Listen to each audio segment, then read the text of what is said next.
Well, hello, good evening, and welcome to my friends and colleagues from ICC Languages. Thank you for coming. You can see visually at an instant what we're going to be talking about today together, I hope, one way or the other. Shakespeare in the age of artificial intelligence. And this image we see here is one first example of an artificially generated image. And it's very clever, I must admit.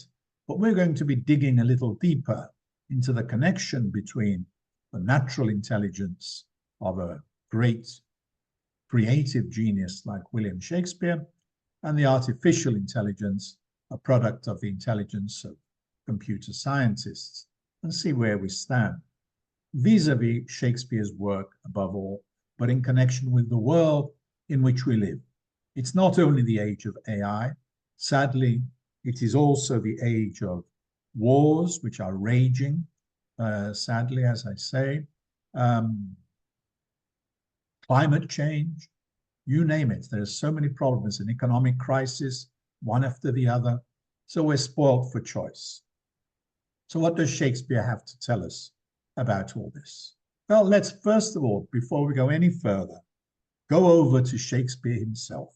Thanks to the magic of AI, we can actually interview the man himself and find out a little bit about him for those of you who very unlikely, I think, know nothing about him. So here is an exclusive interview with William Shakespeare of Stratford-upon-Avon. I've got the text there for you in case you need to follow the Elizabethan English. Off we go. ChatGPT, I'd like to practice my Shakespearean English. Can you talk to me as if you were Shakespeare in Shakespearean English? Would that be possible? Of course, kind sir or madam. I shall endeavour to converse with thee in the language of Shakespeare, as best as I can muster. Pray, speaketh thy queries, and I shall strive to respond in kind. Is it true you're thinking of building a theatre in London? Verily, 'tis true, the murmurs of the streets doth speak of such a grand venture.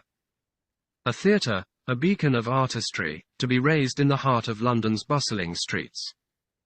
'Tis a dream woven with threads of passion and ambition, where players shall tread the boards and bring forth tales to delight the hearts of all who attend. So whispers the wind, carrying tidings of this noble endeavour far and wide. Well, there you go. Isn't that interesting? It's clever. I'm impressed in a way. On the other hand, one common question that comes up with AI is its reliability, its accuracy. And while being impressed by my friend Russell Stannard's use of AI, because our interviewer there was an expert in technology, Russell Stannard, you may know him. But knowing the Elizabethan English that I know, I can tell you right now that this is not really all that authentic. I would say it was more of a parody than an authentic example of Elizabethan English. And God knows whether Shakespeare would actually have said these things in this particular way. But it's an illustration of how AI can, let's say, entertain us and to some extent inform us. Now, my subtitle is Shakespeare, Our Contemporary ? Some of you who may have studied literature will have heard of a book published exactly 50 years ago now called Shakespeare, Our Contemporary by a Polish critic of Shakespeare. And this text has had a formative influence both on productions of Shakespeare at the RSC, for example, and in generally the interpretation of Shakespeare on a critical level. So I'm asking the question Jan Kott answered 50 years ago, and he answered in the affirmative. And I've read the book recently, and it's very impressive. He really does make Shakespeare relate to the concerns not only of Western Europe, but the Eastern Europe of which he had direct experience of authoritarianism and so on. So That's the question we're asking. Is Shakespeare, in this age of digital technology and wars and economic crisis, still our contemporary? We're comparing the two things, as I've called them, natural intelligence. I don't know if anybody else has come up with this coinage, but I mean by this an intelligence such as that of William Shakespeare, which we could call genius. If anybody was ever a genius, it's William Shakespeare.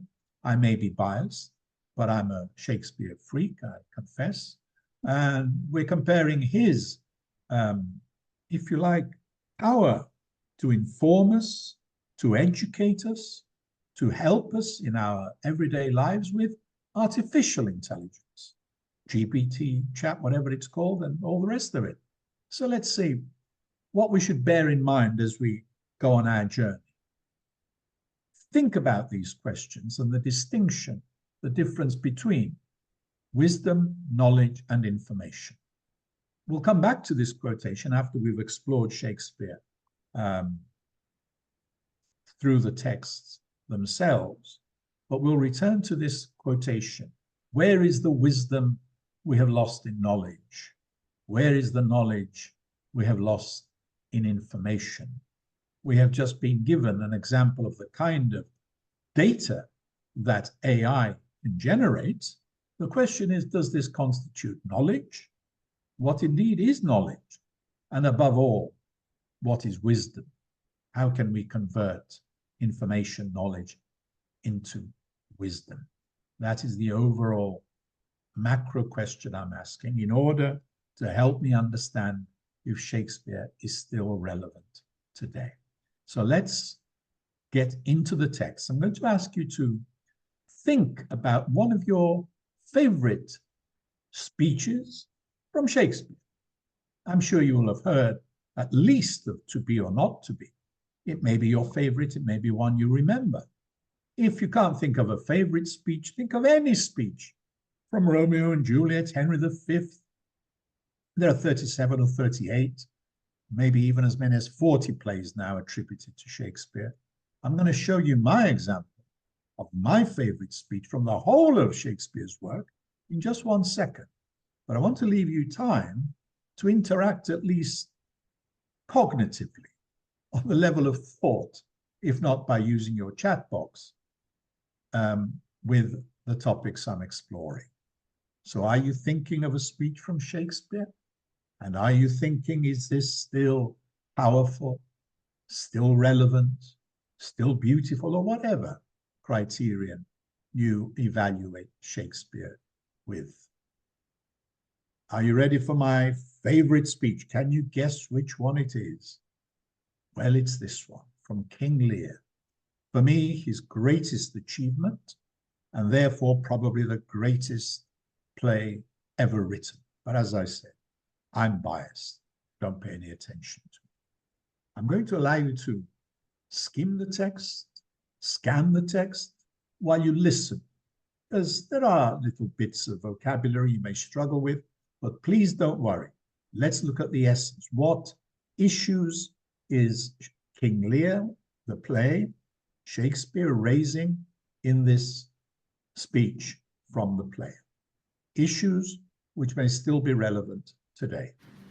Poor naked wretches, wheresoe'er you are, that bide the pelting of this pitiless storm, how shall your houseless heads and unfed sides, your looped and windowed raggedness, defend you from seasons such as these? Oh, I have ta'en too little care of this. Take physic, pomp.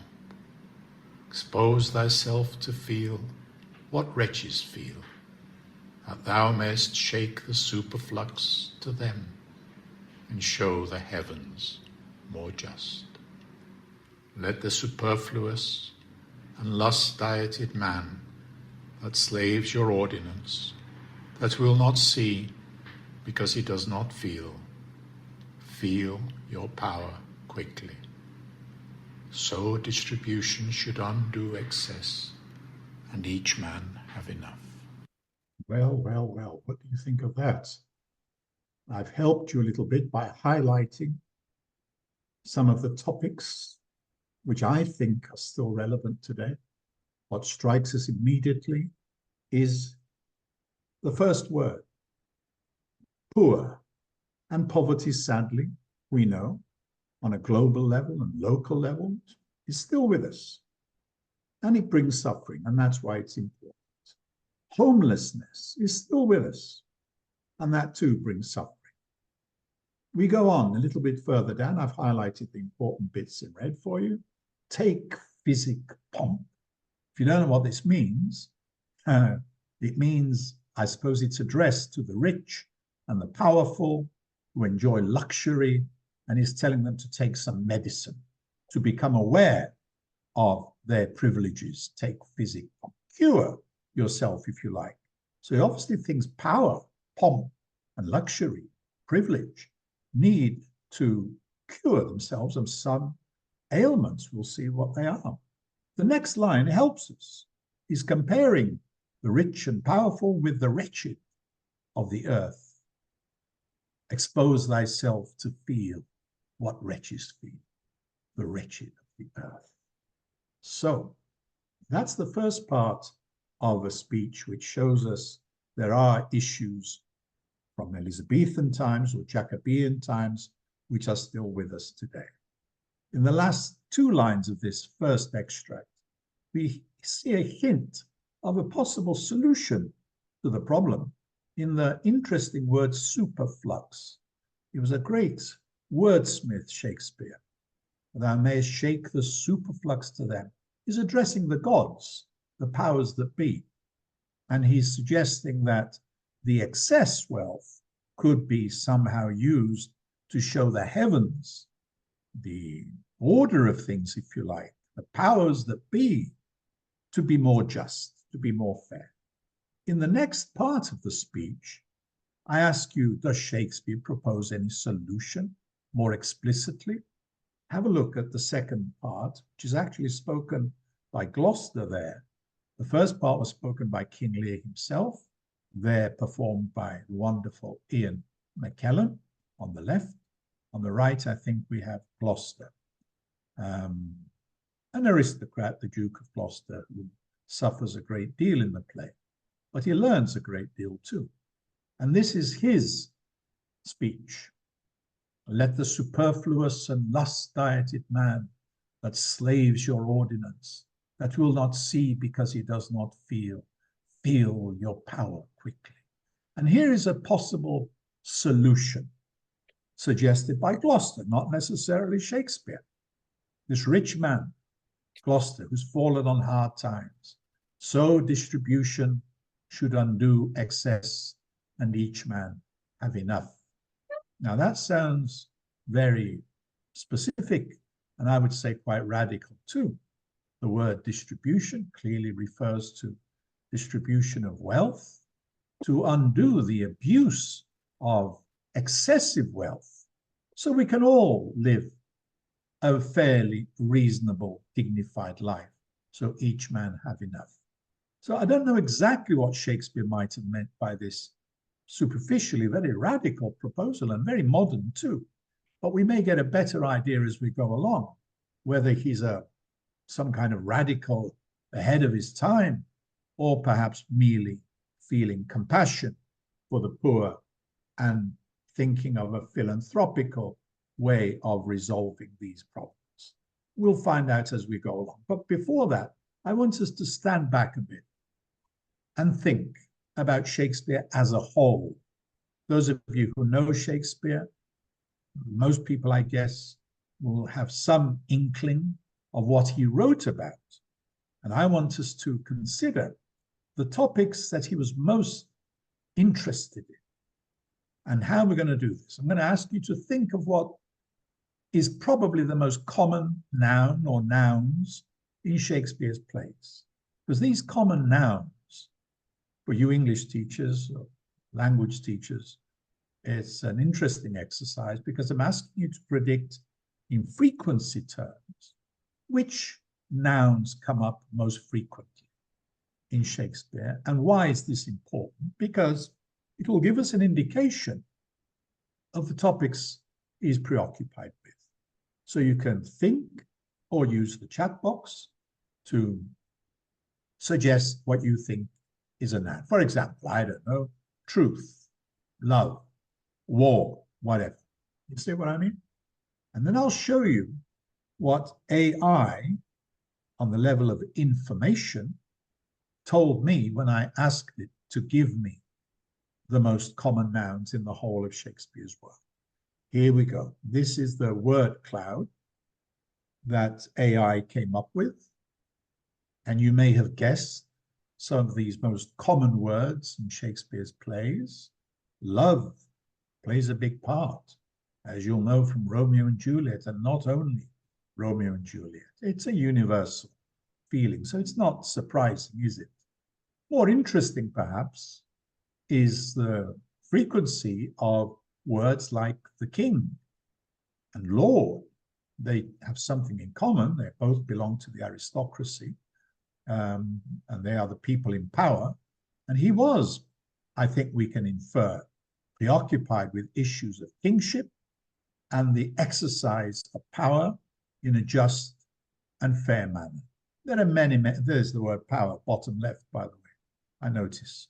There are so many things we don't have time to explore, all of these frequent words in Shakespeare, but it'll give you an idea. I'm going to focus, of course, on the two extremes of those in power at the top of the pyramid and those at the bottom, ordinary people, in this talk.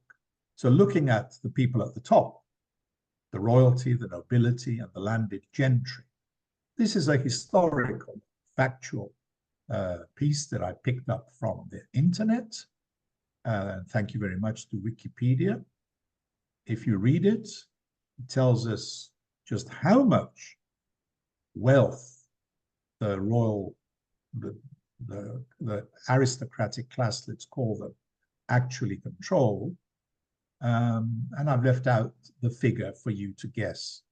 Together, the last sentence says they comprised about how much percent of the families and owned most of the good farmland. Can you guess?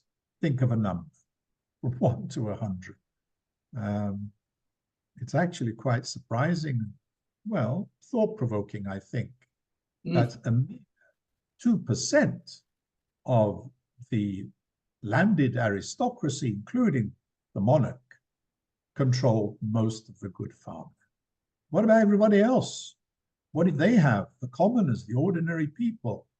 Well, this is one way of looking at Elizabethan and Jacobean society in a more global sense. This is, if you like, a world view, which was prevalent at the time. A lot of people believed that this was the way society was organized and had to be organized. And when you look at it, can you think of an adjective which you would use to describe this way of seeing society, where we see God and the angels at the top of the pile, and at the bottom we have animals, plants, and minerals. Just above the animals, plants, and minerals, we have the commoners, the ordinary people. We go up to the gentlemen with titles like Sir. We have the church, the bishops and archbishops. Then we come to the nobles, the dukes and the earls and the barons, and of course the monarch, who was the leading baron of Elizabethan society. Word springs to mind. When I look at this, for me, words like hierarchical, stratified, spring to mind. And that was a prevalent point of view, according to a classic analysis of the Elizabethan world picture by E.M.W. Tilliard, that some of you may have heard of. He calls it the great chain of being. And it had a huge influence on Shakespeare's work, as we shall see. I ask rather cheekily the next question, before we go to AI once again. What about the workers, the commoners, the multitude? Which adjectives do you think Shakespeare uses most frequently to describe the commoners, as they're called? And very often they're also referred to as the multitude. Okay, that's a more polite way in which they're described. but can you think of how he describes them? Positive adjectives, negative adjectives? Again, as you're thinking, I'll explain that I went to my AI application and I asked, can you tell me which adjectives Shakespeare uses as modifiers just before the noun multitude? And this is what it told me. And what does it mean? My God, some words hit you straight away. The bigger the font, remember, the more frequent the word, and therefore the concept in Shakespeare's plays. I think probably the most frequent word he uses is, as you can see, have a good look. And if you look at it visually, the word rude stands out. And rude, of course, doesn't simply mean, as it does in modern English, impolite. It means something like vulgar, crude, lowly, peasant-like, barbarous, very negative, base, the low of the low, the lowest of the low, the base, the common people, the desperate crowd, the desperate multitude, and so on. Idle, idle. Well, that's quite frequent, isn't it? Sitting around doing nothing. Perhaps they need to go and find a job. Bold again, I think means something slightly different from what it does today. I don't think it's a positive adjective. In Shakespeare's English, I think it's negative. It means rash and reckless. So a very, very negative picture of the ignorant multitude. So let's get a closer look now. We're going to focus today on two aspects of these themes, war and revolution. An image, again, generated by clever AI. We're going to look at texts, and these are the 6 texts I'll be looking at briefly. Don't worry, I'm not going to stay here till midnight. I've already taken examples from King Lear. There you see it at the bottom with the wonderful Paul Schofield, greatest King Lear ever, according to many. Henry IV, parts 1 and 2, briefly. The very first play Shakespeare wrote was probably Henry VI, part 2. Henry V, great heroic play, played a big part in the Second World War, Churchill's time, fight the Nazis. The Tempest, probably Shakespeare's last play, and the fascinating Coriolanus there, bottom right. These are the plays I'll be taking examples from. It doesn't matter if you don't know any of them. I will explain all, I hope. So let's begin with revolution. Or, if it's not revolution, we're talking about its uprisings in Elizabethan times, rebellions, revolts, whether of the aristocracy or the peasants, the poor people, either in the city or the peasants on the land. And I'm going to take Henry VI, part 2, a very neglected play, if you like. It's not one of his most popular, but as I said, it's probably the first play he ever wrote. And in this play, he shows us a weak monarch. There he is, looking very weak, I must say. Henry VI, the son of Henry V, who was a great heroic figure. And we're going to look at a rebellion, if not a revolution. It was a would-be revolution, let's say. And it's called Jack Cade's Rebellion, because that is the name of the leader. There he is, Jack Cade, a historical figure, 1450. And I want you to think, if there was a rebellion against Henry VI and his reign and his counselors, what were the causes? What were ordinary people unhappy with? What would provoke them to rebel against the authorities? Not necessarily to bring down the government, although in Jack Cade's case, I think he probably was going that far. This is the historical background. These are the facts, let's say, if we can trust Wikipedia, that Jack Cade's rebellion was one of the people, not the aristocrats primarily, and they were complaining about today. Bad administration, I think that's still with us today. Abuse of power, is that still with us? And of course, military issues, war.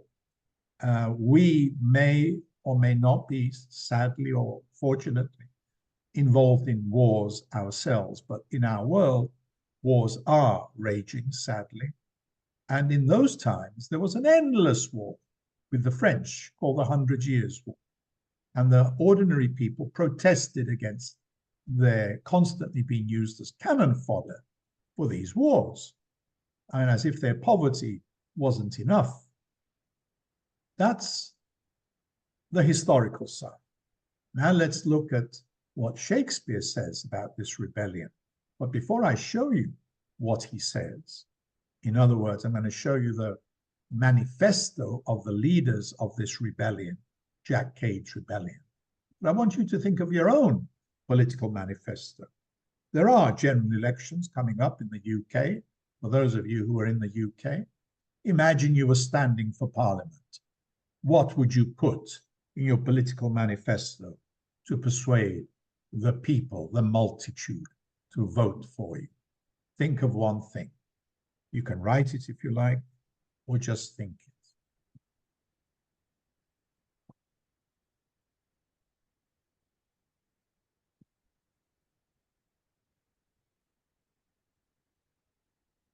I hope you've thought of something.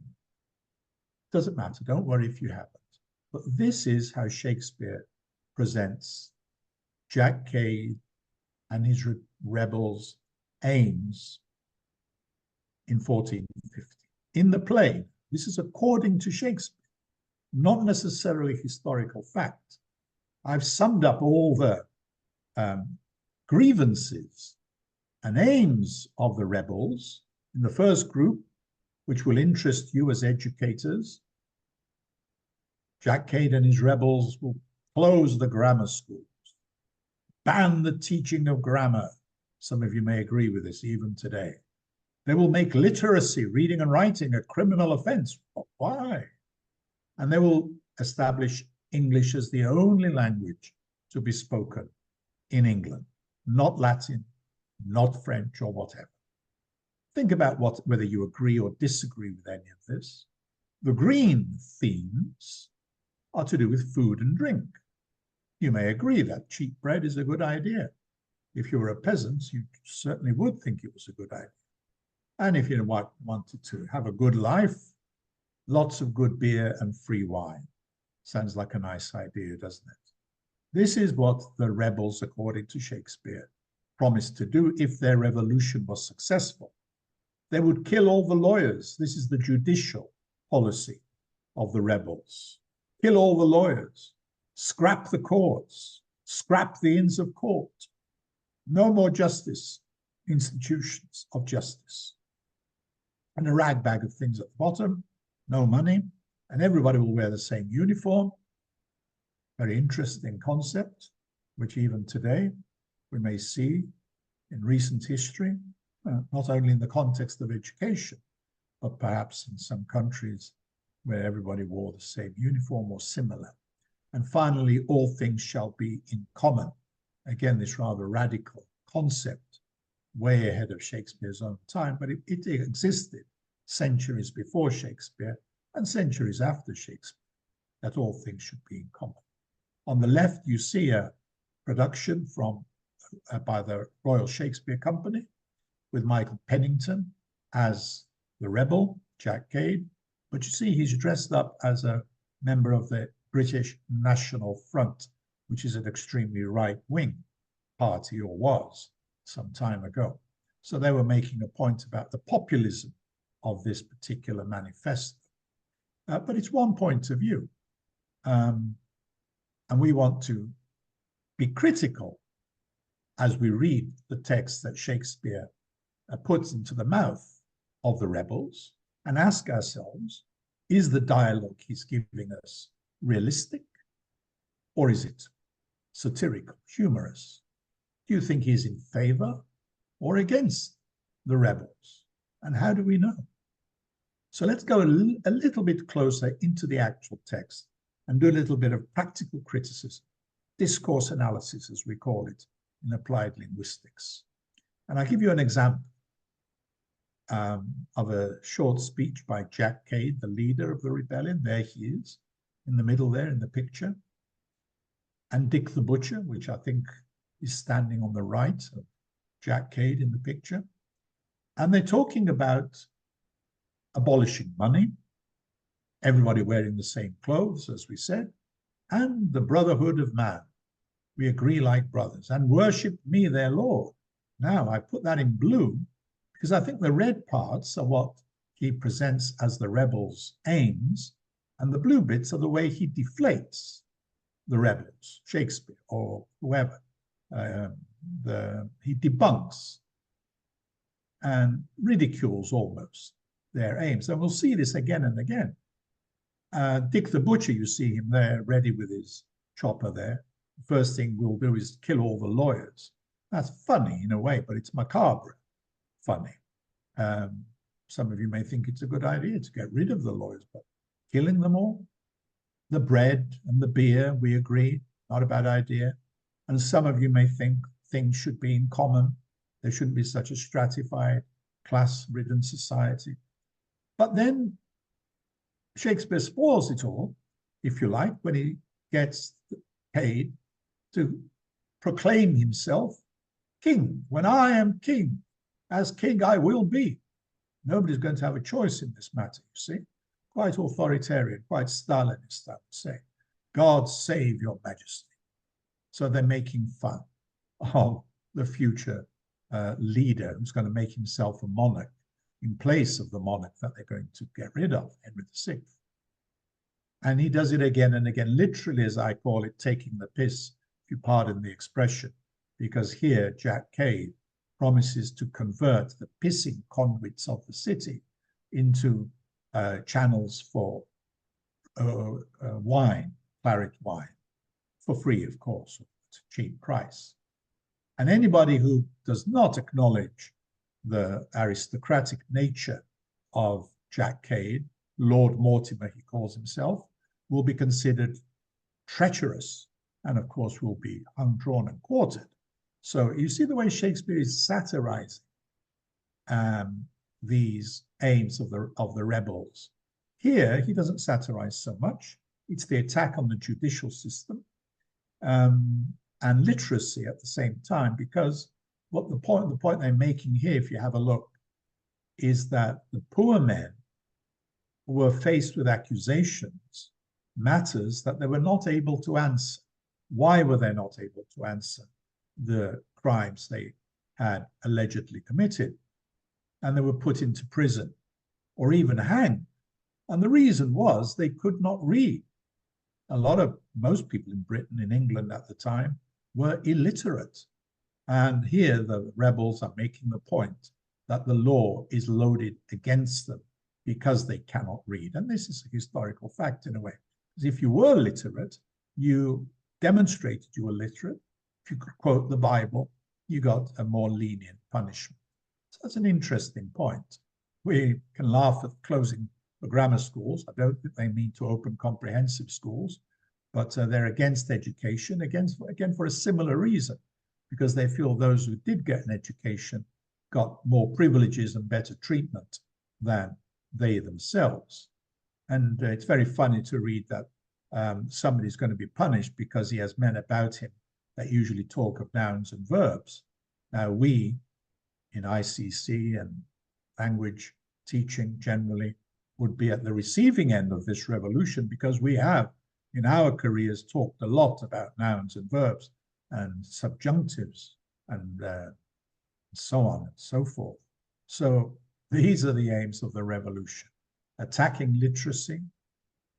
As we see here, this poor man, the Clerk of Chatham, will be punished because he can write his name, of which he's very proud of being an educated man, whereas the peasants can only use a mark to sign their names.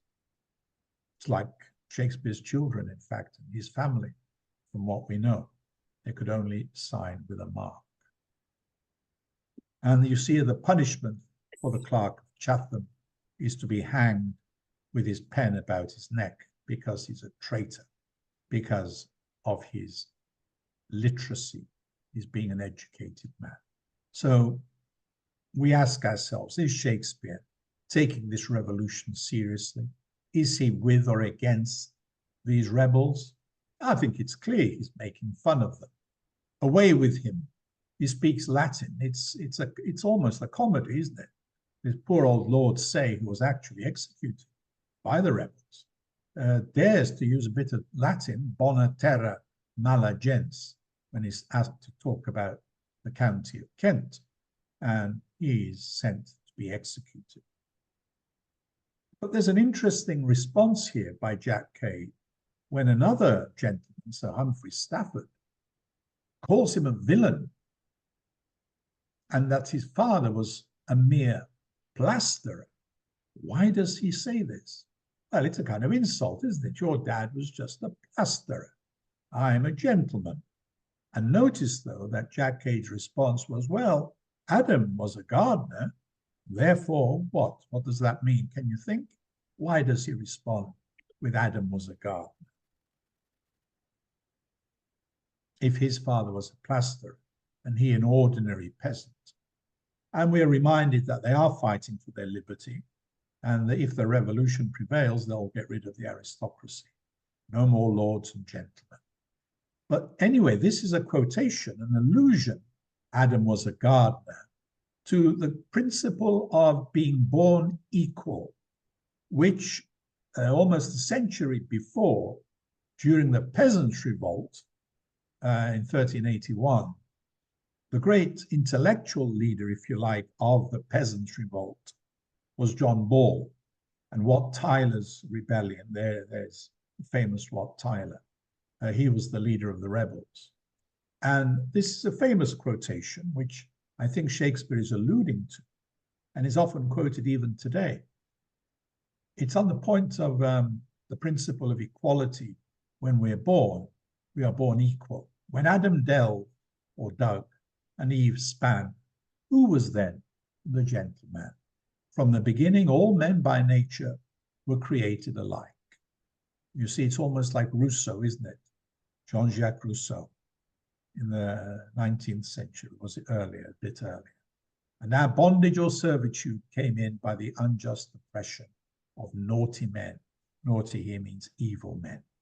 So there's a tradition of rebellions and revolts. This is the Peasants' Revolt, and we've been looking at Jack Cade's revolt. And this is the last quote from Jack Cade's revolt. My mouth shall be the Parliament of England. No more democracy. Not that there was much, but there was a parliament of sorts. But that will be abolished, and his mouth, his will take the place of any shred of parliamentary democracy there was. And all things shall be in common. And back again to this radical idea of common ownership of the land. Now, does Shakespeare always make fun of these concepts as he does in Henry VI, Part 2? His very first play, most probably. There is another example of these ideas in the last play he wrote. Can you remember which was the last play he wrote on his own without any co-author? And there, in that play, which we'll come to right now briefly, he quotes Sir Thomas More and his book Utopia. And in Utopia, this vision of an ideal future, Sir Thomas More again refers to all things in common.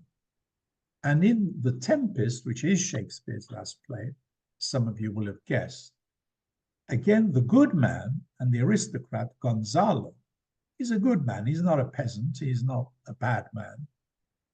He has this ideal of a future England where actually England is what he's talking about, although they're all supposed to be Italians.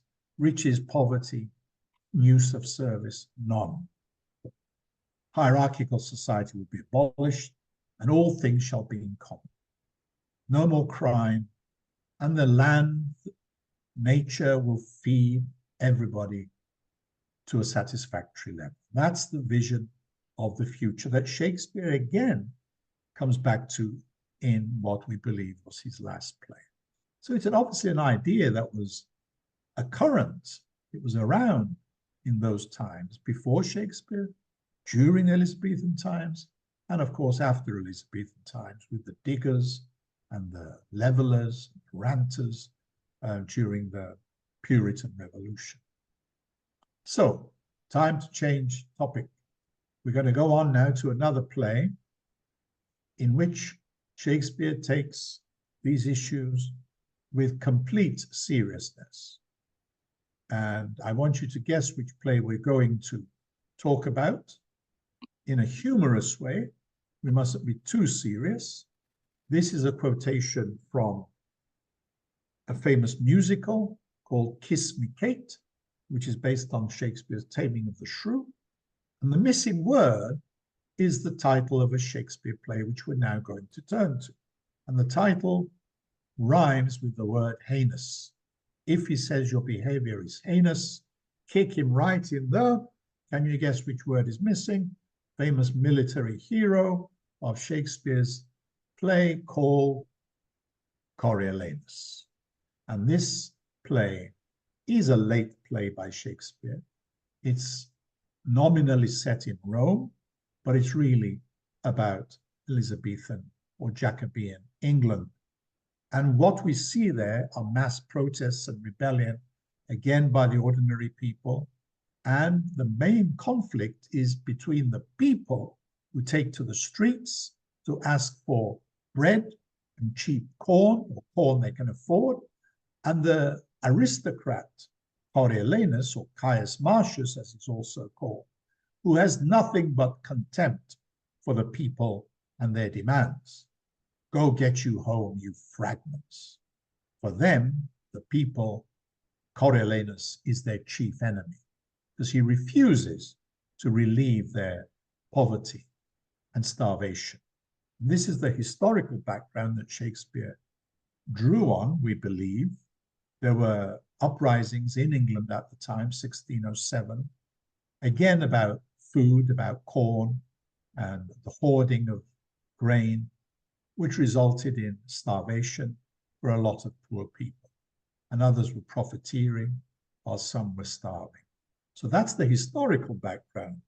And Shakespeare, in his Roman play, we think he's really talking about his own time and his own society. And here is what the people say to justify their struggle, their protests.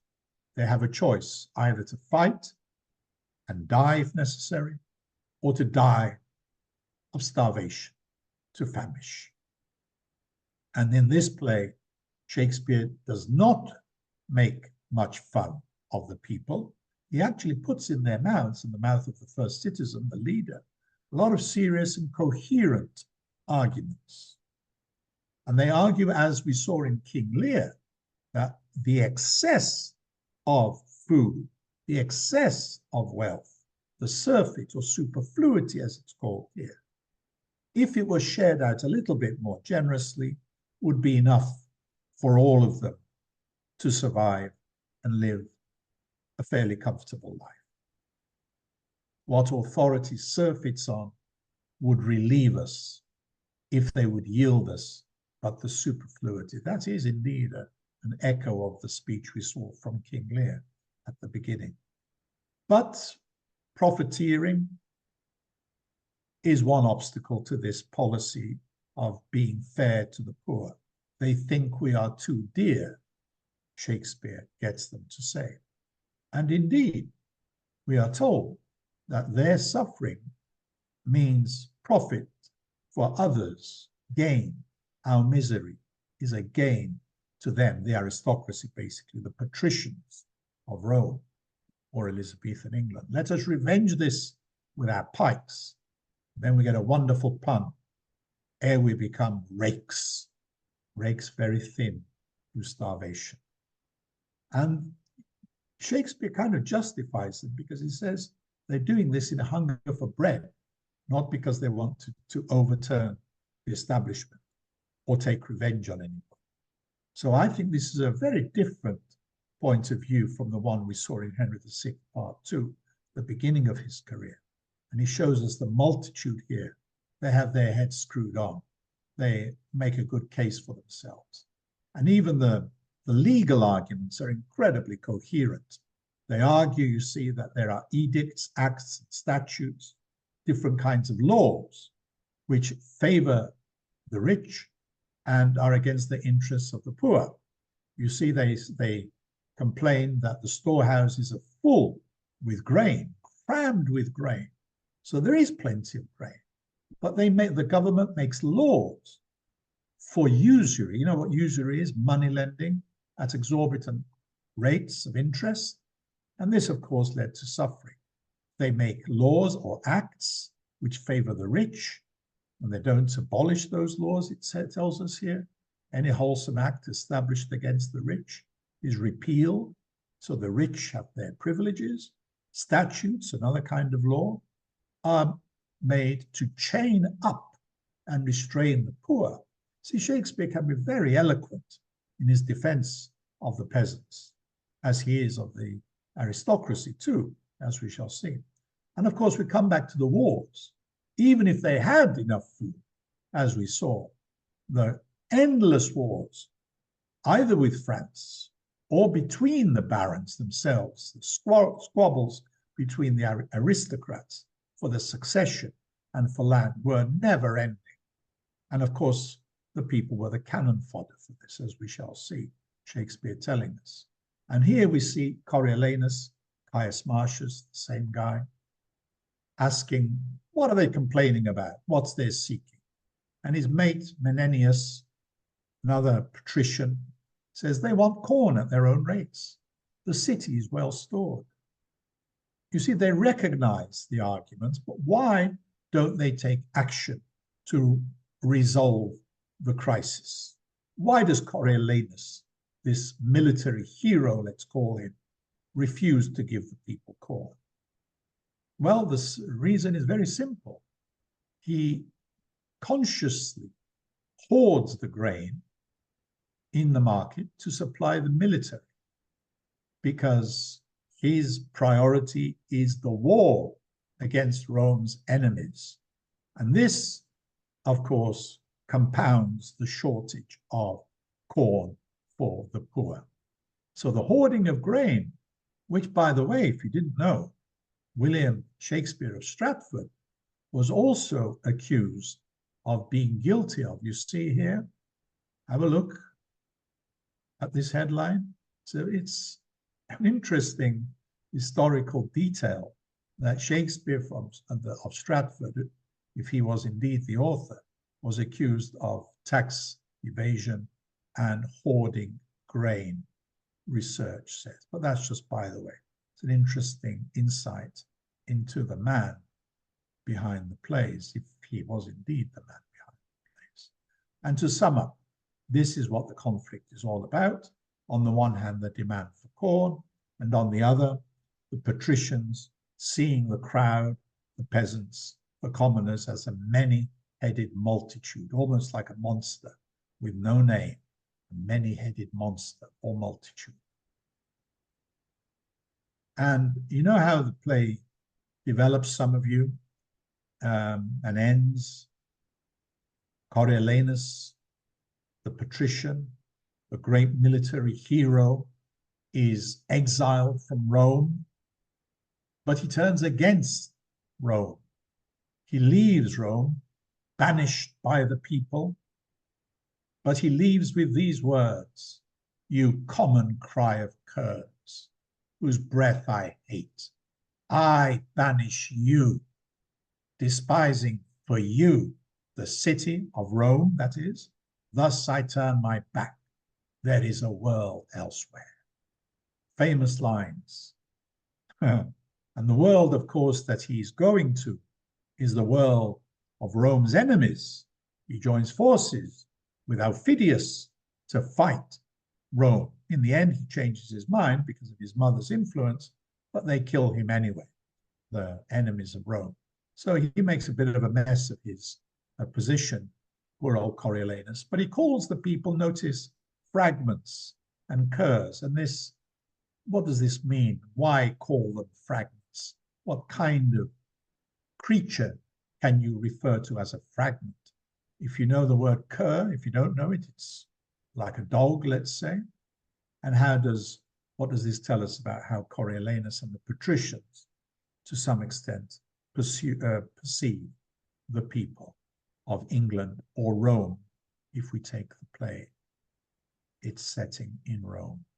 Well, it takes us back to this world view where you see at the bottom of the hierarchy, the commoners, the multitude, very close to the animals like the curs, the dog that Coriolanus mentions, and the minerals, rocks and stones, which can be made into fragments.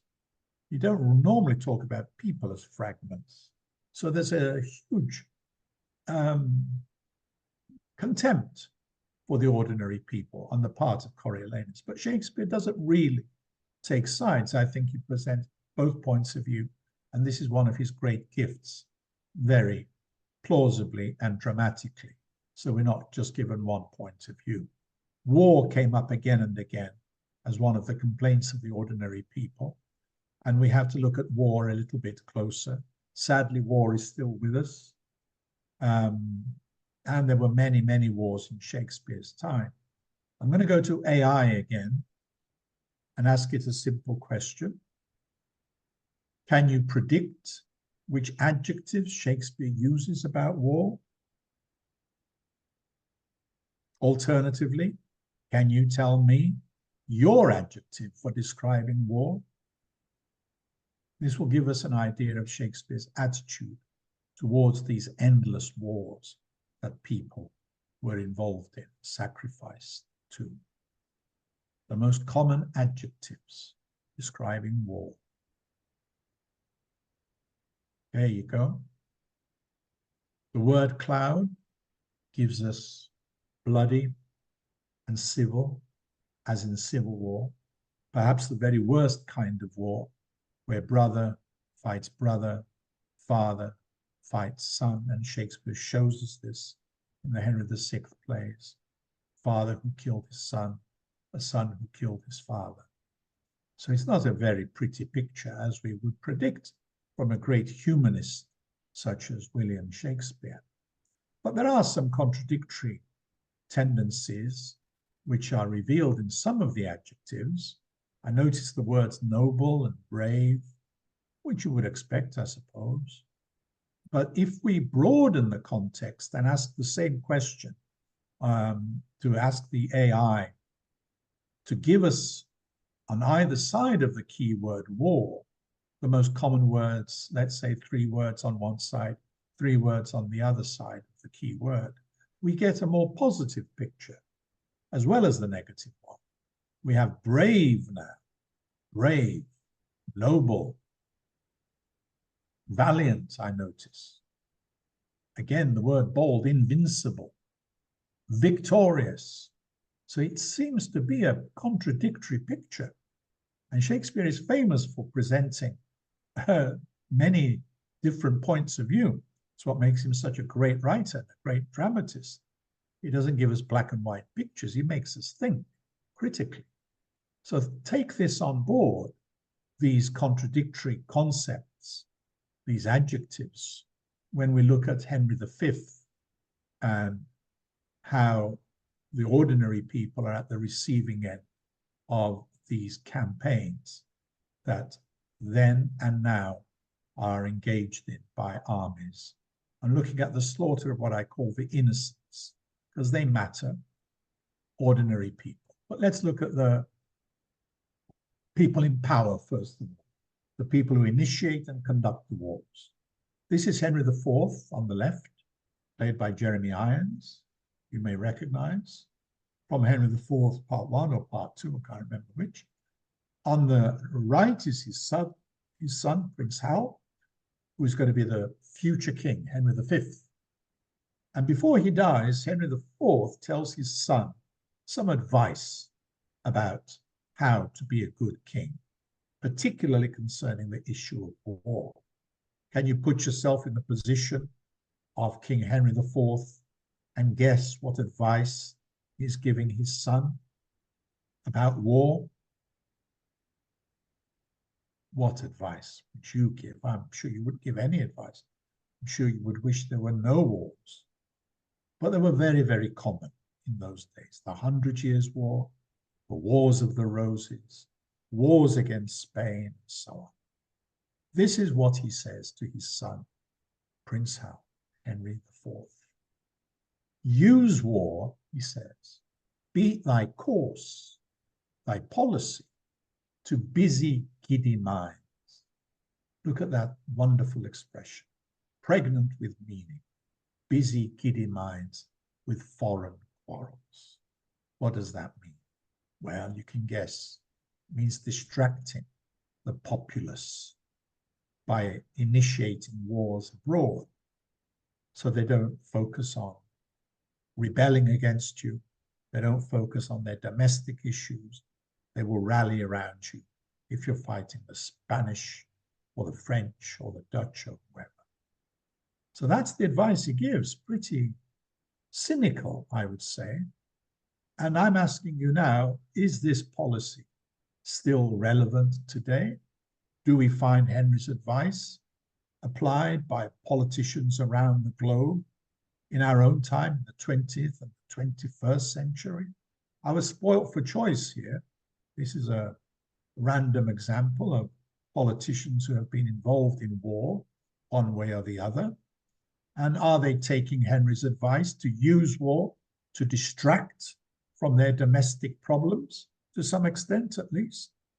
Well, I looked at some headlines, and certainly Margaret Thatcher's war against the Falklands, whatever its justifications, was also apparently, according to this article, motivated by Margaret's wish to save her political skin, the article says, because she had reached the nadir of popularity at the time, and the war came just at the appropriate moment to build her popularity and get her re-elected. Whatever the responsibilities on the other side, apparently this was one political motive that Margaret Thatcher went to war for. We can agree or disagree. I'm just giving you examples of how these ideas are still around. This manipulation of war to divert attention, as it says here, from other issues. And our friend Netanyahu, we know, is charged with many accusations of corruption, and the judicial system will be after him once the war is over. A dangerous distraction, it's called here, is a conflict with Iran. I don't know whether this is true or not, but the point is these issues are still alive and relevant today. And the issue we're looking at here is the manipulation of war for the purposes of busying giddy minds at home, as Shakespeare puts it. And even Putin, whatever his other justifications for going to war against Ukraine, is accused by some of using this war as a diversion from domestic failures. This is exactly what Henry IV is telling his son, Prince Hal. So that's enough as a kind of indication of the continued relevance of the issues that Shakespeare raises in his plays. Some of you will know that these ideas were prevalent in the 16th century because of a very influential political theorist. And here's a quotation from this publication by the author, who gives leaders of government, princes as he calls them, kings or whatever, advice about how to get power and maintain power. And he says, this author, wonder if you can guess who it is, a prince, he says, should have no other object, no other thought, but the art of war. For that is the only art which matters when he wants to stay in power. True or not, in those days, he was very influential. He was an Italian political theorist of realpolitik, we could call it. And you may have guessed that it's Niccolo Machiavelli in The Prince. He wrote many other things as well, but this realistic or cynical point of view was very influential at the time, and his name became almost synonymous with ruthless exercise of power, Machiavellian in Shakespeare, and the other playwrights is a negative word. So let's look at an example a bit more closely to finish with. Henry V. a hero or a villain or a butcher. He went to war famously against the French. There is Laurence Olivier. In the heroic version of the story, as I mentioned right at the beginning, it was a film of Henry V, which was very useful in stirring the British to resist the Nazis, and Henry V was just the right Shakespearean play to raise people's morale and make them resist fascism. On the other hand, we have a modern version of the play, a film directed by Kenneth Branagh, which I think takes a more cynical point of view, as we shall see. Now let's look at the facts. In the play, I mean, Henry V. And Henry V goes to war with France. To cut a long story short, he wants to conquer France. And he besieges some of the cities of France. And well, I want you to tell me, is his approach in any way humane, his approach to war? Is there a role in his campaign for mercy, pity, compassion? He besieges one town in France called Harfleur. And the people of Harfleur refuse to give in, to surrender. King Henry is outside the city walls with his army waiting to go in. The people refuse, the French refuse to give in. And this is what King Henry tells them. If they don't surrender to his demands, the gates of mercy shall be all shut up. There will be no pity. He will let loose his soldiers, hard of heart and bloody, to do what? To mow like grass your fresh fair virgins and your flowering infants, mothers and children. This is what Shakespeare puts in the mouth of the heroic Henry V. Is he so heroic? Is that what Shakespeare meant? Would he have given him these words if he meant us to be uncritical of his campaign? This merciless approach to the besieged people of Harfleur were not English, they're French, although they were closely related in those days. Is this still relevant today, this approach, this consequence of war? I'll give you a headline from modern times to match with a speech by Henry V. Here is the headline. Children of Gaza have brought this upon themselves, says one Israeli politician. Okay, that was in October 2023. The children of Gaza have brought this upon themselves. Well, well, brings tears to your eyes. Henry V says something similar. Can you see the words which anticipated this quotation I've just given you from a newspaper 4 centuries ago?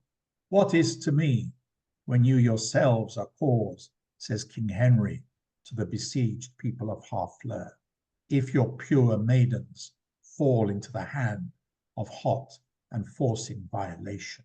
Violation, of course, is rape, violent rape. So he's threatening them with mass rape if they don't give in to his military blackmail. Doesn't sound very heroic to me. But that's Shakespeare for you. He gives you lots of different points of view. Let's ask again, is he an ideal king, a hero, or some kind of butcher? Well, here's another example Shakespeare gives us. Number 1 there is when Henry gives the order to have killed all the French prisoners in their power, because the French are still resisting. The French have reinforced their scattered men. And Henry says notoriously that every soldier, English soldier he means, kill his French prisoners. I don't know if there were war crimes in those days, but nowadays this would probably be considered a war crime. And the second example tells us that he threatens the French again with cutting the throats of all the prisoners, and then he will show them no mercy if the French don't do what he demands. He wants to conquer the whole of France, and he does in the end. And as Machiavelli would say, perhaps the ends justify the means. He had some idea that France belonged to him, and he thought his war was just and honorable. And he says this in his own defense. Now, are wars ever just and honorable? It depends, doesn't it? There's not a simple answer to this. But before we can label any war just and honorable, we need to think very carefully. Now, let's look at Henry's war. This is the night before the great Battle of Agincourt, in which he conquered the French. Yes, of course, Henry V, you will know. And he disguises himself the night before the battle, and he moves around the camp anonymously, incognito, talking to his soldiers, the ordinary men, to see what they're thinking. Very clever strategy.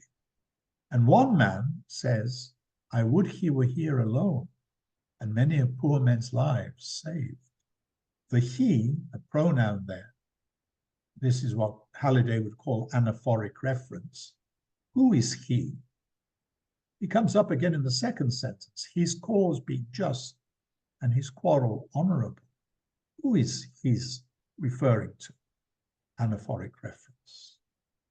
Well, the first part of the dialogue is spoken by an ordinary commoner, a soldier called Bates, and he's talking, of course, about the king himself.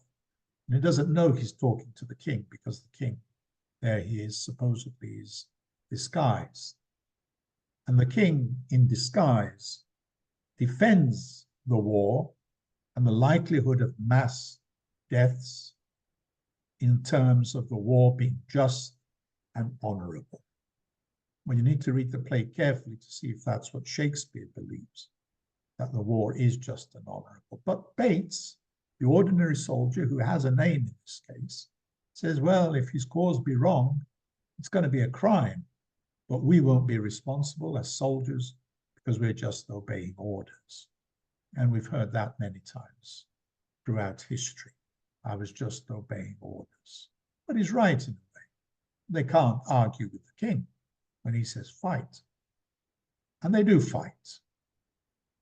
The Battle of Agincourt, and this is the most famous speech in Henry V, the one which roused the people of England to resist the Nazis. But before we look at it, you answer this question. Are these words the words that refer to a place or a person? People or places? Bedford and Exeter, Warwick and Talbot, Salisbury and Gloucester.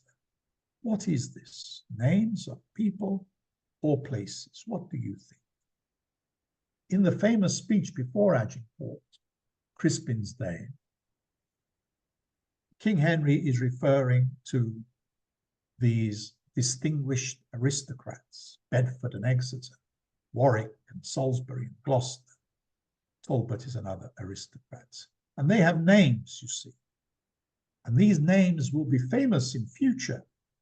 If you know this speech, when people talk about the great victory of Agincourt, these people's names will become legendary. Bedford and Exeter, Warwick and Talbot, Salisbury and Gloucester. Wonderful stuff. Stirring speech. This story shall the good man teach his son, and Crispin shall ne'er go by from this day to the ending of the world. But we, who are we?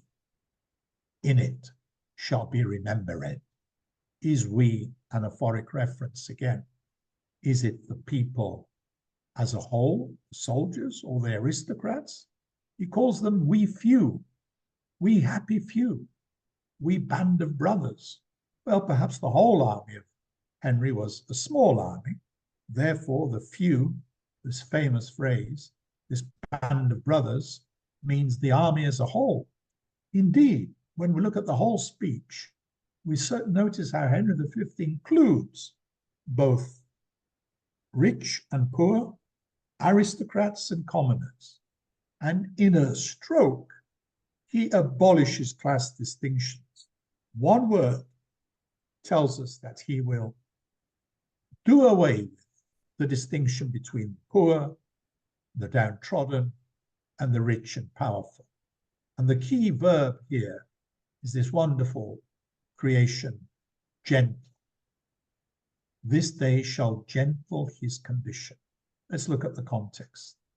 We few, we happy few, we band of brothers, for he today that sheds his blood with me shall be my brother. So he's not talking only about the aristocrats with their names, Bedford and Gloucester and so on.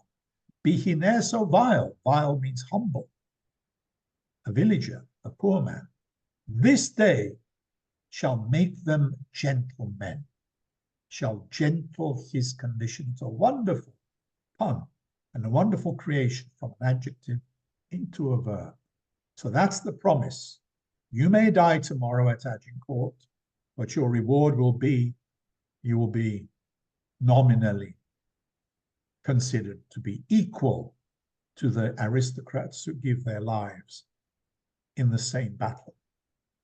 But notice when they count the casualties on both sides, the French side and the English side, the prisoners which are taken and the casualties generally, the ones that matter are the ones with names, and their names are the aristocrats, lords and barons, knights and squires. And just for good measure, the common men are thrown in as well at the end. So that's the French casualties and prisoners. Henry calls this a royal fellowship, and he means royal. He means these people are aristocrats. So he's being ironic. It's another pun. He was a royal, a great or aristocratic fellowship of death. Lots of aristocrats have been captured or killed by the English. He does the same when he counts the English dead.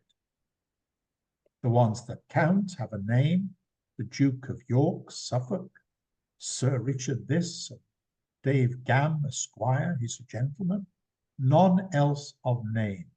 So the distinction is made between the poor, ordinary soldiers, the anonymous, unknown soldier, if you like, and the powerful. And to finish Henry V, going back, flashing back to Henry IV and the great character. You recognize this character, played here by Orson Welles. He made a wonderful film of 2 parts of Henry IV, and he didn't survive to fight at Agincourt. He died before then, but he was given the responsibility in the wars during Henry IV's reign of recruiting soldiers. This is what he did. He mustered recruits for the war. And notice the way he talks about these recruits, these ordinary soldiers. When I show you the text, focus on the words he uses and what this tells us about how he sees these ordinary men who became recruits for the war. Which words give away his attitude towards them?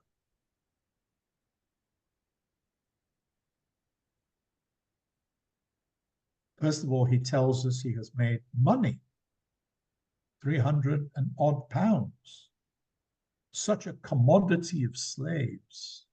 Commodity, something you buy and sell. Slaves, they have no power at all. They are slaves. And what are they, these ordinary soldiers who cannot afford to bribe him? Because that's what he's doing. He's accepting bribes to let people off going to the war. Those who can't afford to pay the bribe, slaves, they are food for powder. Food for powder, or what we would call today, cannon fodder. Mortal men, mortal men. They'll fill a pit as well as better.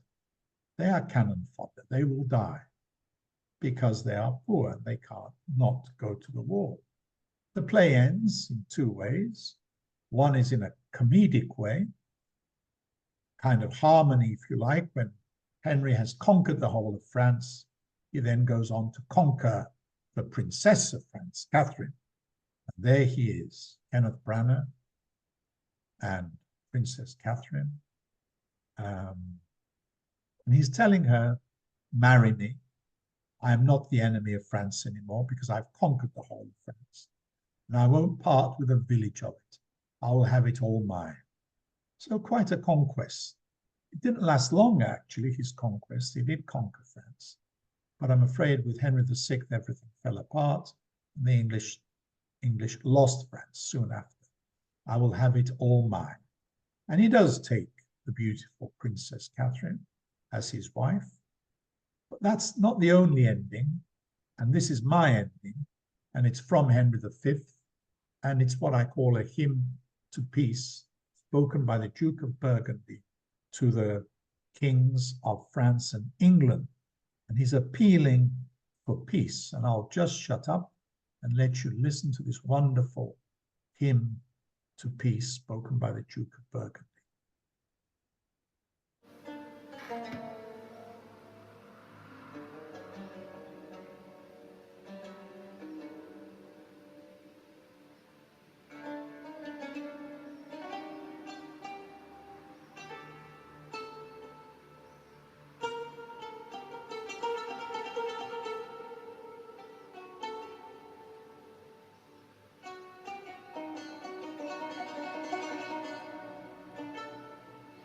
In Shakespeare's Henry V, the Duke of Burgundy appeals to the kings of England and France to consider the virtues of peace and to end a destructive war.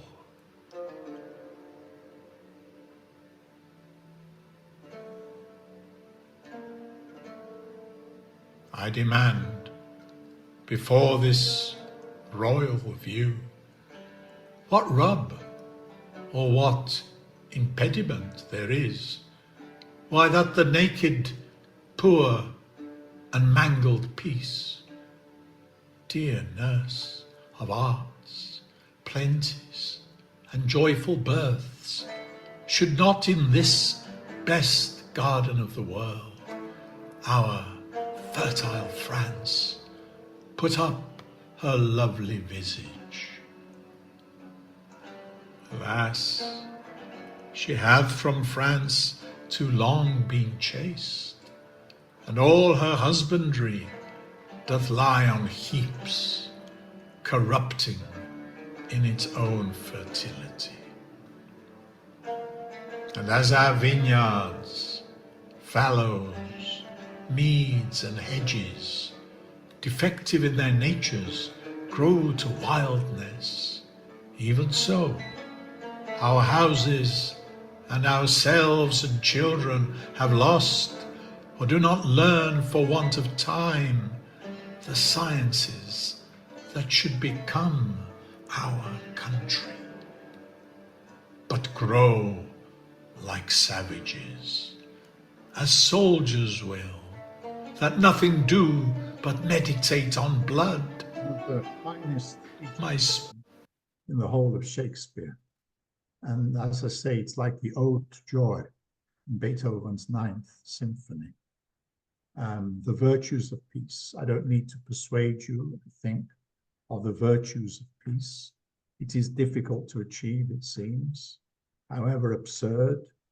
The disadvantages of war are, and Shakespeare does speak a lot, very eloquently, about the catastrophe of war. But sadly, these things are still with us as I speak. And I think he puts the case for peace very eloquently. The speech speaks for itself. So that's all I'll say about Shakespeare directly. I've said enough. Is he still relevant today? Well, I've summed up some of the issues which I hope have come up in this presentation, from poverty to hunger and famine, to even environmental destruction as a result of war. the futility of war, dictatorship, authoritarianism, populism, corruption, oh, much, much more. Sure, there are things you can think of that he talks about. In these few examples I've given, because, as I said, there are nearly 40 Shakespeare plays, I've looked at just 6 very briefly. Well, perhaps you thought not briefly enough. Perhaps I should have stopped earlier. So is he still relevant today? Well, one thing I admire about Shakespeare is that he gives you many points of view, as I've said, almost contradicting himself. Sometimes he's on one side, sometimes he's on the other. He gives the villains incredibly convincing speeches. Look at Richard III. And he convinces you almost. He charms us with the speeches Iago makes, the villain in Othello. And yet he gives Othello some of the most beautiful speeches as well. It's the same in all Shakespeare's plays. If people ask me why I worship in this side idolatry, as Ben Jonson said of Shakespeare, this is what I would say. He contains worlds. He's large. He contains multitudes, whether we mean people or diversity in general. This is Walt Whitman's own description of himself as a great poet. So I think it applies equally to the power of Shakespeare over all these centuries. And it seems to go from strength to strength. Although some people would like to ban the teaching of Shakespeare, and we can discuss this, or ban some of the plays he wrote. But for me, all of them should be performed, read, and discussed because they give us these points of view. Now, he gives us things which I think artificial intelligence and technology in general cannot give us. I wonder if you agree. I'm not ungrateful for technology, but artificial intelligence can give us data, lots of information, which we can transform into knowledge. Natural intelligence is what we all have, and Shakespeare had in abundance, as I said. And reading his plays, though, you can't just read them for information. They're not history books. They encourage feeling and thinking and critical thinking. And that's why I would argue he has something unique in his natural genius or intelligence that artificial intelligence will never have. And even T.S. Eliot, many years before artificial intelligence, put it very well when he said, where is the wisdom we have lost in knowledge? And where is the knowledge we have lost in information? It's a simple extract from his poem, but it's rich in meaning.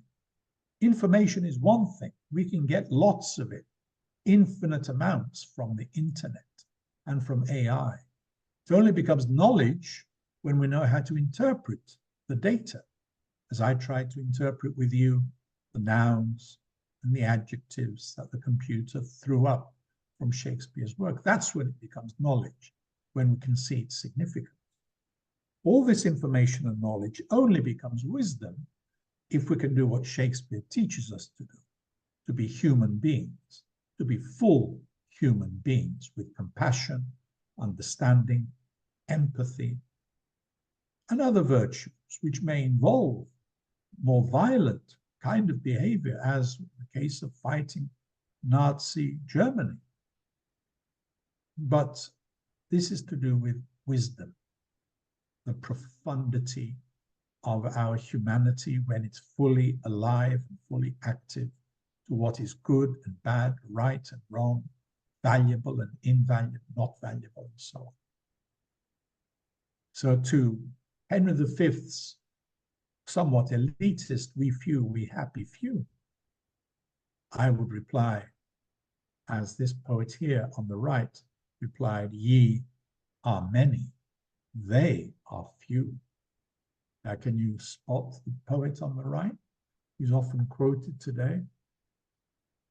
We few, we happy few. It's a wonderful speech, by the way, the speech before Agincourt. I love it. But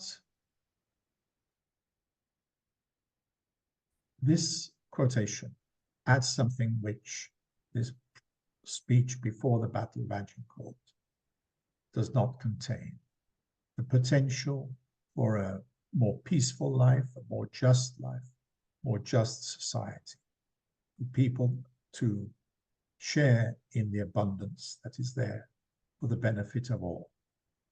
Ye are many, they are few, says Shelley in his poem. Rise like lions after slumber, in unvanquishable number. Shake your chains to earth, which in sleep had fallen on you. Ye are many, they are few. Coriolanus said there is a world elsewhere, and he went over to the enemy to continue fighting and covering himself in blood. And the victims of war and the citizens, we could say, potentially might reply, yes, there is a world elsewhere, but there is also the possibility of another world. Another world is possible. And this is the slogan we hear today. And I will end on that. And thank you for your patience. I hope you found it interesting and relevant, and above all, find Shakespeare interesting and relevant, in spite of any defects in my own interpretation and presentation. Thank you very much for the invitation. I hope we meet again. Enjoy your journey into Shakespeare. Thank you.